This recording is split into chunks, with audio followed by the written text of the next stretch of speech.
सरदार सम्मान संकल्प आंदोलन समिति द्वारा केंद्र में काबिज नरेंद्र मोदी सरकार सरदार वल्लभ भाई पटेल का अस्तित्व और इतिहास मिटाने के लिए काम कर रही होने के आरोप लगाता हुआ आवेदन वडोदरा कलेक्टर कार्यालय में दिया गया है। इस कमेटी द्वारा अहमदाबाद के मोटेरा स्टेडियम का नाम नरेंद्र मोदी क्रिकेट स्टेडियम से बदलकर फिर से सरदार पटेल स्टेडियम किए जाने की मांग की गई है। आज रोज सरदार सम्मान संकल्प आंदोलन समिति द्वारा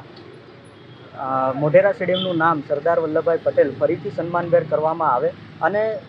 સરદાર વલ્લભભાઈ પટેલનું ગામ કરમસદ જેનો આણંદ મહાનગરપાલિકામાં સમાવેશ ન કરતા તેને એક વિશિષ્ટ દરજ્જો આપવામાં આવે જેથી તેનો એક ઇતિહાસ અને નું અસ્તિત્વ જળવાઈ રહે તેવા અનુસંધાનેથી માંગ સાથે અમે વડોદરા જિલ્લા કલેક્ટરે આવેદનપત્ર આપવામાં આવ્યું છે। જે મીડિયાના માધ્યમથી હું એક વાત જણાવવા માંગુ છું કે જે મહાપુરુષોનો ઇતિહાસ જે ભૂસવા માટેના પ્રયત્નો કરી રહી છે આ સરકાર, જે પાટીદાર સમાજ અને સરદાર પ્રેમી તમામ સમાજ આ ક્યારેય સાખી નહીં લે। જરૂર પડશે તો અમે ગાંધી ચિંધ્યા માર્ગે આંદોલન કરવા પણ તૈયાર છીએ। આગળની રણનીતિ અમે